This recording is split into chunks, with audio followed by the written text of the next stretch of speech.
세상에 암에 걸렸다고 거짓말하는 사람을 본 적 있으신가요? 저는 보았습니다. 그게 무려 저희 시어머니셨네요.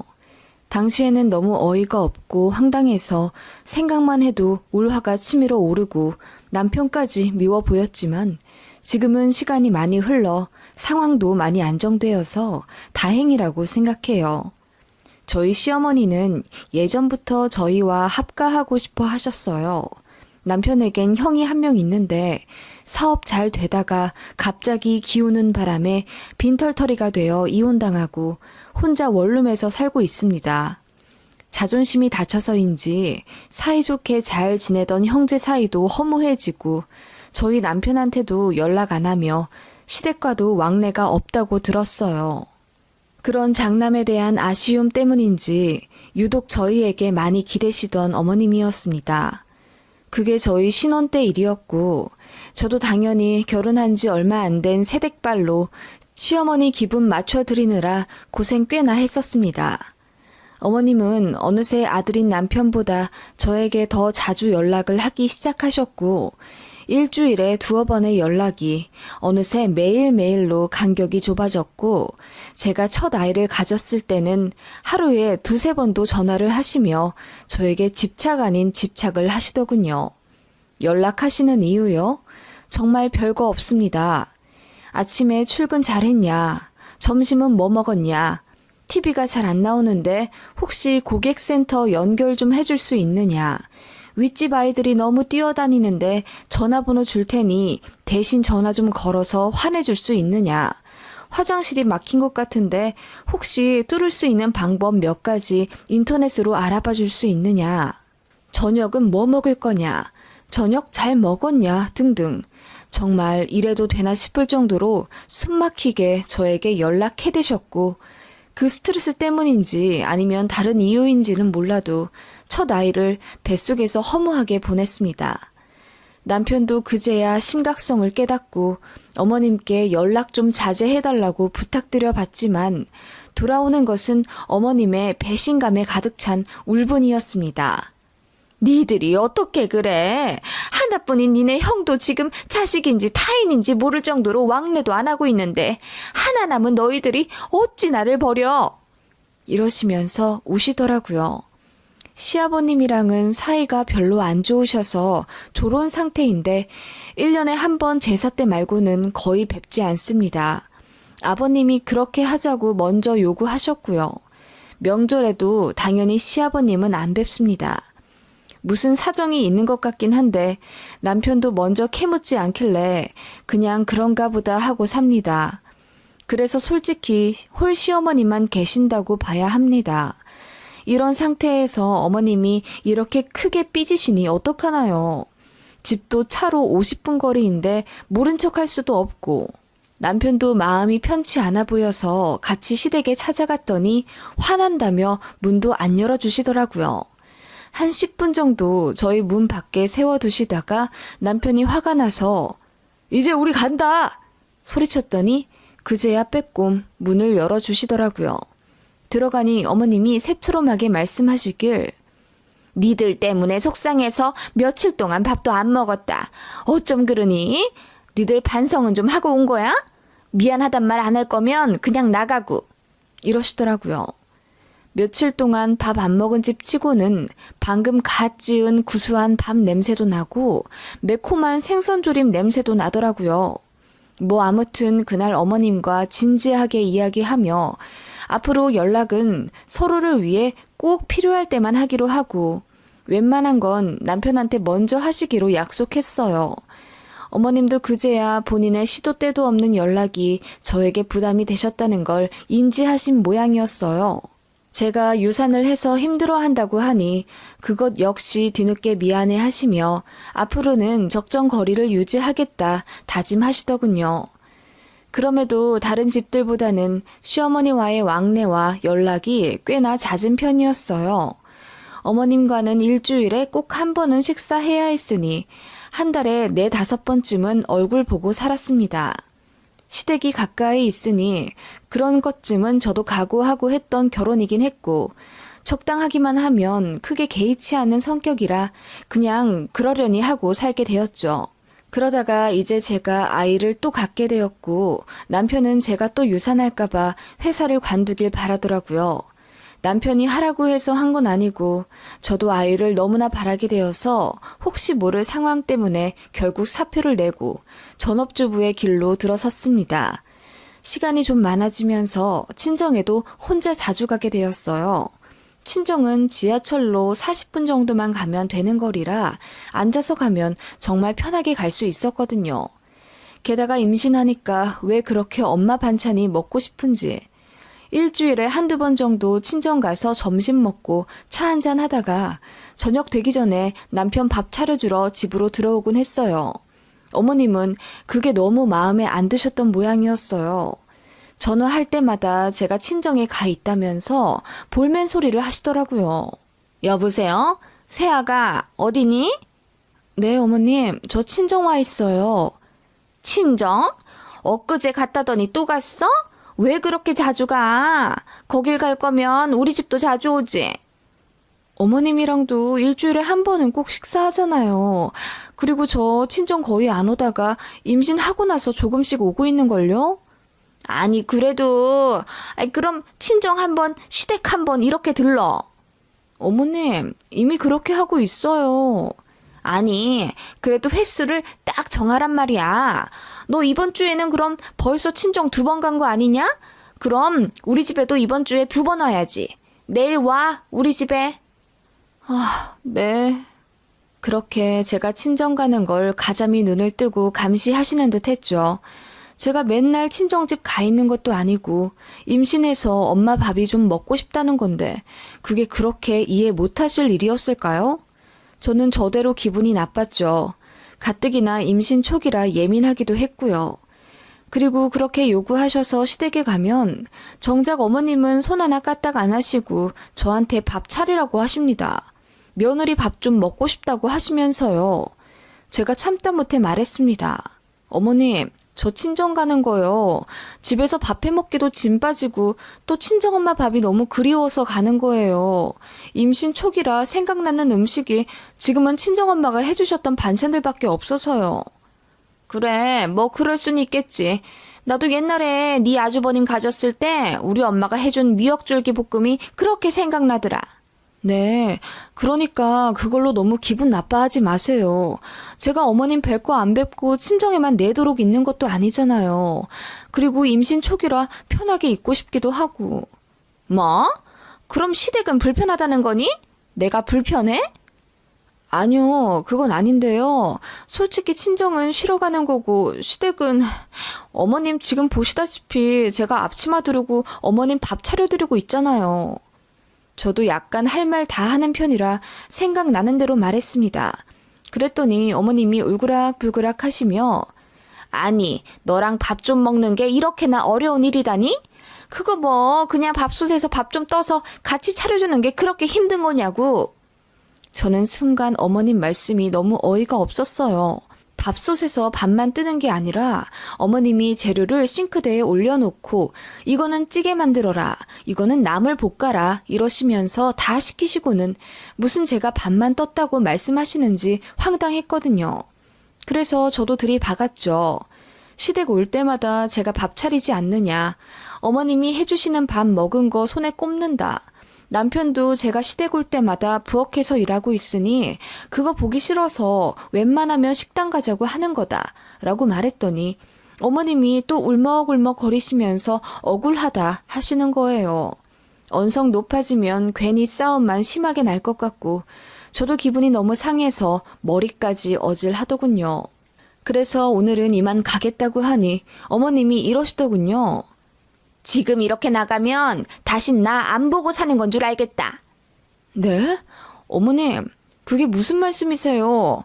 저도 어머님이랑 얼굴 붉히고 싶지 않으니 오늘은 여기까지만 하고 가겠다고요. 어머님, 저 사실 너무 힘들어요. 제가 어머님한테 소홀하게 한 적 있나요? 2년 전에 결혼하고 나서부터 어머님 잘 챙겨드렸다고 자부해요, 저. 서로 잘 맞는다고는 저도 말 못하겠지만 가족 되려면 감수해야 하는 부분도 분명히 있을 거라고 생각해서 저도 많이 참았어요. 그런데 어머님 이렇게 나오시는 건 너무한 것 아닌가요? 제가 결혼하고 나서 거의 처음으로 제 생각을 또박또박 길게 말했더니 어머님이 좀 놀라신 눈치더라고요. 그러다가 이내 다시 또 연락 끊긴 큰아들 말씀을 하시며 네 아주버님이랑도 부모 자식 간의 끈이 끊어진 마당에 나는 결국 작은 아들이랑도 이렇게 멀어지는구나. 남편 복도 없고 자식 복도 없는 내 팔자에 며느리한테 효도받기도 글렀고 그래 그냥 가거라. 나는 이렇게 살다가 그냥 없어져 버릴란다. 이러시면서 그냥 안방으로 들어가시는 것 있죠. 저는 따라 들어가지 않고 그냥 밖으로 나왔습니다. 그리고 남편에게 전화해서 모든 사실을 알렸죠. 제가 어머님 비위 맞춰드리는 거 너무 힘들다고 하자 남편도 미안해 하면서 이제 시댁 신경 쓰지 말라고 하더군요. 남편이 그 후로 시어머님께 뭐라 단호하게 말씀드린 모양이에요. 임신 기간이라도 와이프 건들지 말라는 식으로요. 그날 이후로 어머님 연락은 정말 안 왔고 저도 굳이 하진 않았습니다. 저도 이제 뱃속의 아이와 저만 생각하고 싶어서 일부러 외면했어요. 그렇게 사랑스러운 아이를 낳고 나서 어머님을 안 뵐 순 없으니 왕래를 다시 시작했습니다. 어머님은 못 이기는 척 손자만 보러 오시는 척 하더니 결국 전처럼 되더군요. 시도 때도 없이 저희 집에 오시고 그걸로도 모자라 시댁에 돌아가시면 영상통화를 거시곤 했습니다. 정말 하루 24시간 어머님이랑 같이 있는 기분이 들었죠. 어머님이 저희 집에 오시면 손을 좀 덜어주시냐고요? 그것도 아니었습니다. 아이는 정말 눈으로만 보시며 예쁜 것만 즐기다 가시고 아이 똥냄새 때문에 구역질 난다고 기저귀 한번 갈아주지 않으셨어요. 그저 이거 치워라, 저거 위험하니 치워라, 애 춥다, 애 덥다, 애가 배고프댄다 잔소리만 하셨습니다. 가끔 친정엄마도 육아를 도와주시러 오셨는데 저희 친정엄마는 저 애 낳고 산후풍 때문에 힘드니 손 하나 까딱하지 못하게 당신께서 요리며 육아며 다 해주셨거든요. 친정엄마도 일하시는 게 있어서 자주 오진 못하셨습니다. 그래서 시어머니랑 마주친 적은 별로 없었던 것 같아요. 아니 생각해보면 시어머니가 저희 친정엄마를 엄청 피하셨던 것 같네요. 아무튼 그런 상황이 몇 개월 이어지니 저도 스트레스가 너무 심했습니다. 남편도 어머님께 이제 그만 오시라 말씀드렸는데 어머님은 예전에는 기분 나쁜 티라도 내셨지 이제는 못 들은 척 그냥 맘대로 다 하시더라고요. 결국 터질 건 터진다고 남편이 화를 내며 엄마, 정연이 엄마가 힘들어 하잖아. 그거 알면서 왜 매일매일 집에 오시고 연락하시는 거야. 손자 태어나고 엄마도 너무 행복해 하시는 건 이해해. 그런데 엄마, 우리도 우리 생활이 있잖아. 무엇보다 엄마 오시면 와이프가 너무 힘들어. 나는 와이프 손목 괜찮아지기 전까지 밥도 하지 말라고 하고 웬만하면 집안일도 내가 거의 다 하는데 엄마는 우리 집 와서 솔직히 와이프한테 이거 해달라 저거 해달라 요구만 하시지 뭘 도와주시지도 않잖아. 엄만 작은 아들네까지 사이 안 좋아져서 이혼했으면 좋겠어? 남편이 그렇게 말하자 시어머니는 이혼이라는 단어에 충격받으신 듯 뭐? 내가 네 형 이혼한 것에 얼마나 가슴 아파하는지 알면서 그 말을 꺼낸단 말이냐? 네가 어찌 이러냐? 그래, 네 와이프랑 잘 먹고 잘 살아라. 어? 늙은 노모는 내팽개치고 네 가정만 어디 한번 오붓하게 잘 꾸려봐. 불청객은 빠져줄 테니 하시며 저희 집에 다신 안 오시더라고요. 몇 주 지나 저희 아이 300일 파티 하는 거 아시면서도 전화도 안 받고 그러시길래 저도 이제 지쳐서 여보, 난 이제 너무 지쳤어. 어머님 비위 맞춰드리는 것도 솔직히 하루 이틀이지. 내 아이 케어하기만 해도 바쁘고 정신없는데 어머님까지 챙겨드리는 건 난 못해. 솔직히 정신적으로 너무 피곤하고. 당신한테 미안하지만 난 이사까지 가고 싶을 정도야. 너무 힘들어. 그래, 미안해. 이사? 당신이 그 정도라면 이사도 생각을 좀 해볼게. 남편은 그 무뚝뚝한 성격에 애써 제 마음을 이해해주려 노력하더군요. 그래도 이사는 좀 아니다 싶었는지 이사에 대해 더 이야기는 하진 않았고요. 그렇게 몇 달 시어머님과 정말 또 연락 안 했습니다. 그리고 나서 신정과 구정을 맞았지만 그때도 연락 않고 모르는 척 살았어요. 그런데 어느 날 정말 입을 다물지 못할 연락을 받게 됩니다. 어머님으로부터요. 아이와 문화센터 다녀오는 길에 마트에 들러 장을 보고 있는데 전화가 오더라고요. 발신인을 보니 어머님이셨습니다. 새아가니? 네, 어머님 저예요. 통화는 오랜만이네요. 그래, 그렇구나. 잘 지냈니? 네, 어머님도 잘 지내셨고요?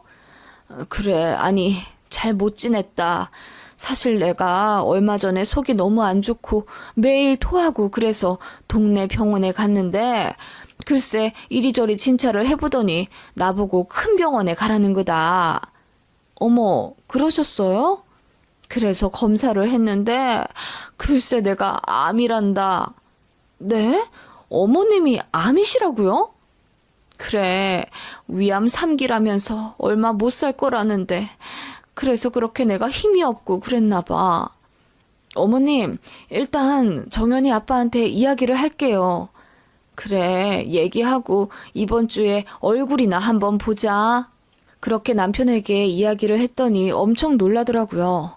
어머님은 주말에 뵙긴 했지만 저녁에 들어온 남편과 상의 끝에 그날 바로 시댁에가 어머님을 뵙기로 했습니다.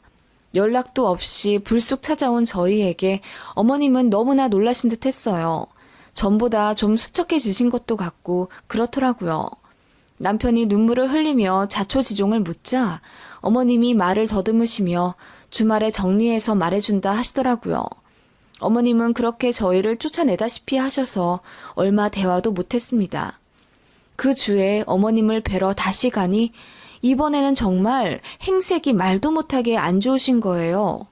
저번에는 그래도 이 정도는 아니었는데 불과 3일 만에 눈밑은 퀭하고 입술은 다 터 계신 것 같고 그리고 어머님이 이어 말씀하시기를 위암 3기인데 항암 치료하기 전에 수술 먼저 하게 되셨다면서 수술은 시이모가 병간 후 해주기로 하셨으니 저희더러 신경 쓸 거 없다고 하시더라고요. 병원은 어디냐고 물으니 그것도 안 가르쳐 주시더라고요. 그러시더니 수술 전에 저희 집에 좀 들어가 지내도 되냐고 물으시더군요. 내가 힘이 없어서 숟가락 하나 들기도 힘드네. 너희 집에 가서 내가 좀 나아지기 전까지 간호 좀 받아도 될까? 수술하고 나면 괜찮아지겠지. 내가 지금은 기댈 데가 너희들밖에 없네. 좀 부탁하마. 내가 영 차도가 없다 싶으면 요양병원에 알아서 들어가마. 니들 부담 주고 싶지 않구나. 엄마. 펑펑 우는 남편을 보며 저도 마음이 아팠고 편찮으시다는 어머님이고 생사가 갈린 문제인데 솔직히 뭐 어떻게 하겠습니까? 지난 일은 지난 일이고 어머님도 위독하시니 당연히 모셔야죠. 혼자 계신데 밥도 제대로 못 챙겨 드신다니 어쩝니까? 그렇게 어머님은 캐리어 가득 짐을 싸서 저희 집에 오셨습니다. 그리고 소화가 안 되신다고 하셔서 제가 직접 몇 끼니 죽을 끓여서 드렸어요. 어머님, 수술이 언제세요? 저기 다 다음 달쯤 하기로 했어. 날짜가 정확히 언제인데요? 아니, 수술 받기 전에 미리 입원도 하고 그렇다던데 정연이 아빠가 휴가를 써야 같이 가보고 그러죠. 날짜를 알려주세요, 어머님. 아니, 될 때도 내가 알아서 할게. 네 시이모가 도와준댔잖니. 내 때 되면 알아서 병원 가고 하마. 너는 신경 쓸 거 없다. 네? 아니, 어머님. 그렇게 뭔가 애매한 어머님이셨습니다. 몸이 많이 안 좋으시다더니 역시나 잔소리 하실 땐 기운이 넘쳐 흐르셨고 저희 집 왔을 때는 분명 얼굴도 탁하게 빛도 안 좋으셨고 눈 밑에 다크서클도 지나셨는데 어쩔 땐 괜찮고 어쩔 땐 또 엄청 심하시고 그러신 것 같더라고요. 원래 위암이 좀 그런 건가 보다 했습니다. 저희 친정에서도 소식 듣고 엄청 놀라시며 저희 집에 찾아와 어머님을 뵈러 오셨습니다. 그러자 어머님이 엄청 불편해 하시면서 부담스럽다고 자리를 피하려 하시더군요. 저희 엄마가 시어머님 손잡고 꼭 나으실 겁니다. 제가 기도 많이 드릴게요. 요즘은 현대 의학이 그렇게 좋대잖아요. 수술 날이 언제십니까? 어디서 하시고요? 제가 성도들 데리고 병실 가서 기도 좀 드리고 싶은데. 아니, 그런 거 싫습니다. 안 해도 됩니다. 괜찮대도요. 그렇게 저희 친정엄마가 걱정스레 물어보시는 말에도 모른 척 고개를 돌리시더라고요. 그렇게 어머님과의 합가가 하루하루 늘어갈수록 이상한 점이 많아졌습니다. 어머님은 아침잠이 없으셔서 항상 새벽 5시 반쯤 일어나시고 저는 아이와 함께 7시쯤 일어날 때가 많습니다. 아이랑 일어나면 남편을 깨우고 출근 준비 겸 아침 식사를 요리하면서 어머님께 죽 내어드리는 게 저희 일상이 되기 시작했는데요. 그날따라 저희 아이가 일찍 일어나서 6시쯤 안방에서 기상했습니다. 아이가 일어나자마자 할머니 보러 간다고 작은 방 문을 활짝 열더라고요. 그때 어머님이 불도 안 켜놓고 어두운 데서 화장을 하고 계시더라고요. 화장 안 하신 지 꽤 됐는데 게다가 이 새벽에 화장이라니. 어머님이 급하게 뭔가를 감추시는데 자세히 보니 그건 눈썹 그리는 아이라인 팩트더라고요. 그냥 거울 한번 봤다고 하시면서 얼머무리시는데 어머님 얼굴을 유심히 보니 다크서클이 한쪽에만 있더라고요. 제가 말없이 어머님만 바라보니 어머님이 당황한 듯 얼굴을 가리시며 들어 누우시던데 그때 저는 깨달았습니다. 어머님이 새벽마다 눈 밑에 까맣게 섀도우 칠을 하셨던 것 같아요. 더 아파 보이시려고요. 왜 그러시지? 안 아파 보이면 의심할까봐 그러셨던 걸까? 하는 생각이 들었고 진짜 설마 위암이라고 거짓말 하셨을 거라는 생각은 전혀 하지 못했습니다. 그날은 그렇게 지나갔고 또 다른 어느 날 수상한 어머님의 행동이 포착되었죠. 아이가 가벼운 감기 증상이 있어 소아과에 다녀오던 날 아이가 놀이터에서 놀자고 해서 어머님께 전화로 조금 늦게 들어가겠다 말씀을 드렸는데 아이가 미끄럼틀 타자마자 넘어져서 우는 바람에 급히 집에 가게 되었습니다. 그렇게 예정보다 이른 시간에 집에 들어갔는데 웬 고기 냄새가 나더라고요. 보니까 어머님께서 부엌에서 항정살을 굽고 계셨습니다. 제 얼굴을 보자마자 사색이 되시더니 입에 우물우물 거리고 계시던 고기를 퇴 뱉으시더군요. 그러더니 이내 울먹거리며 수술 받고 나면 이 고기도 이제 못 먹을 텐데 내가 돼지고기 한번 먹어보고 싶어서 하고 우시더라고요. 그 모습을 보니 몇 주 동안 고기 한 점 못 드시고 맛없는 죽만 드셔서 그렇구나 하고 안타깝게 생각했습니다. 그리고 그 이야기를 남편에게도 해주었죠. 그랬더니 남편이 고개를 갸웃거리며 이상하다. 엄마가 분명히 이제 고기 냄새도 못 맡겠다 하시면서 고기를 삼키려고 해도 바로 헛구역질이 나온다고 하셨거든. 근데 항정살을 구워서 드시고 계셨다고? 팩 보니까 이미 혼자 200g만 드셨던데? 그래? 남편은 이야기를 듣더니 무언가 생각에 빠진 듯 오래 말이 없더라고요. 그러더니 남편이 어머님께 다가가 잠깐 이야기 좀 하자고 하며 외투를 입고 외출하려 하더군요. 어머님이 놀란 듯 왜 그러냐 하니 남편이 아무리 그래도 내가 아들인데 엄마 몸 상태도 제대로 모르고 있다는 게 말이 안 되잖아. 위암 3기면 어느 정도 진행이 된 건지, 수술은 언젠지, 그리고 전후에 어떻게 관리를 해야 하는지 정도는 보호자인 내가 얘기를 좀 들어야 한다고. 아니, 그야 내가 니들 부담 가질 필요 없다고 몇 번이나 말하지 않았니? 부담이라니. 자식이라면 당연히 알아야 하는 부분이야. 엄마 다니는 병원이 어디라고? 일단 거기 응급실로 가자. 가서 이야기하면 교수까진 아니더라도 주치의 정도는 만날 수 있다더라고. 뭘 그렇게까지 해? 네 이모가 도와준댔잖니? 그만 좀 하시고 빨리 병원부터 말씀하셔. 어디신데? 아니 됐다니까. 거길 어디라고 가? 엄마 왜 이래? 진짜 수상하게. 뭐? 수상? 뭐가 수상한데? 엄마 솔직히 말씀하셔봐. 위암이라는 거 거짓말이지? 어? 남편이 몰아붙이듯 묻는 그 물음에 시어머니 얼굴이 하얗게 질리면서 말씀도 제대로 못하시더라고요. 뭐? 무슨 거짓말이라는 거야? 아프다니까 진짜로. 그러니까 어느 병원인지 알아야겠다고 나는. 아니, 그걸 지금 왜 가? 아, 내가 알아서 한대잖아. 늘 저희 앞에서 개미 목소리만큼 작게 힘없이 말씀하시던, 아니, 그렇게 목소리를 내시려 노력하던 시어머니였는데 그 순간만큼은 호랑이처럼 우렁차셨습니다. 엄마가 얘기 안 하면 거짓말 하신 걸로 간주할래. 그게 아니면 엄마는 정말 이기적이신 거야. 세상에 어느 자식이 위암 걸린 엄마 수술 날짜도 몰라?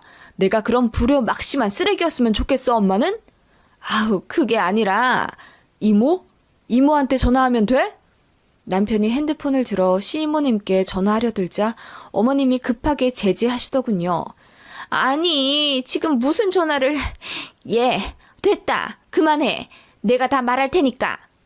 하시며 갑자기 눈물을 쏟으시는 시어머니였습니다. 그게 아니라 사실 한 반년 정도만 같이 살려고 그랬어, 내가. 그게 무슨 말씀이세요, 엄마? 그렇게 이어진 시어머니의 이야기 정말 소름 끼치도록 놀랍더라고요.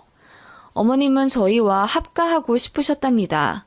큰아들도 그렇게 남남처럼 지내고 남편까지 결혼하잔 핑계로 따로 사시니 많이 적적하셨다네요. 머리로는 그러면 안 된다는 걸 아시면서도 자꾸 저희가 궁금해지고 더 가까워지고 싶으셨답니다. 일주일에 한 번 만나는 것도 많다고 주위에서 만류했지만 그걸로는 한참 모자라고 매 순간 갈증이 있으셨다고.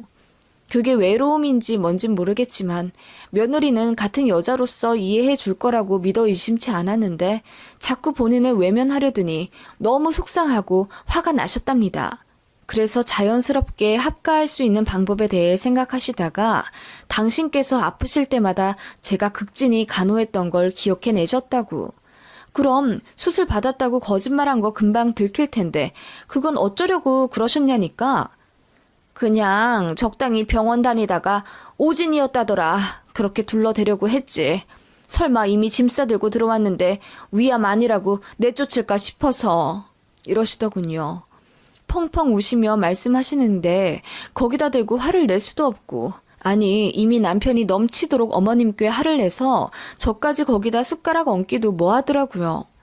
어머님은 그렇게 다시 시댁에 돌아가셨고 남편은 그 길로 어머님이랑 다신 연락하고 싶지 않다고 분에 겨워 씩씩대더군요. 그런 남편에게 어머님이 얼마나 외롭고 쓸쓸하셨으면 그런 생각까지 하셨겠어. 하나 남은 자식인 당신마저 그럴 필요는 없을 것 같아. 나도 화는 많이 나지만 그냥 적당히 하고 어머님이랑 앞으로 어떻게 할지부터 현실적으로 생각해보자. 라고 말했고 저는 제 생각을 말했어요. 어머님은 채워지지 않는 갈증이 있으신 모양인데 그것부터 해결하는 게 우선순위 같다. 상담을 다니시던지 아니면 동호회나 문화센터 같은 걸 등록해드려서 새로운 재미를 찾으시도록 도와드려야 한다. 그렇지 않으면 어머님은 계속 우리에게 집착하시고 기대실 거다. 어머님이 건강한 노후를 맞으시는 게 우리에게 이롭다. 라고 말했죠. 남편도 그 말에 동의하고 진작 그렇게 해드렸어야 했는데 제 눈치 보느라 자기도 생각에 여유가 없었다더군요. 누가 보면 저 때문인 줄. 아무튼 결과부터 말씀드리면 저희는 이사 갔습니다. 꼭 어머님 때문은 아니었고 마침 집 계약도 끝났고 제가 제 친정 가족과 동업으로 가게를 내면서 이사가 절실해졌어요. 그렇게 물리적으로 거리가 멀어지니 어머님도 처음에는 더 힘들어 하시는 것 같더니 저희가 등록해드린 중장년층 대상 문화센터를 일주일에 2번 참여하시고 새로운 취미인 등산도 시작하시면서 일상의 활기를 찾으신 것 같더라고요. 과정에서 친구분들도 좀 만드신 것 같고 그로 인해 전보다 많이 자신감도 생기셨어요. 그전에는 제 앞에서만 목소리 크셨지 막상 부끄러움이 워낙 많으신 편이라 다른 사람들 앞에서는 우물쭈물대며 말씀도 잘 못하셨거든요. 어머님 스스로 자신의 삶을 되찾는 연습을 하신 걸지도요. 아무튼 지금은 저도 바빠졌고 어머님도 일상을 개척해 나가시며 저희만 바라보던 고개를 조금 세상으로 돌려가시는 것 같아서 보기가 좋습니다. 졸혼이란 이름 하에 별거 하시던 시아버지랑도 다시 소통하며 사이가 좋아져 가시는 것 같기도 하고요. 제가 모르긴 몰라도 시아버지도 아마 시어머니의 독립적이지 못하고 가족에만 기대려는 성격 때문에 지치셨던 것 같아요. 그래서 떨어져 살자고 하셨던 것 같고요. 서로 많이 힘들었는데 이렇게 되니 마음이 한결 가벼워졌어요.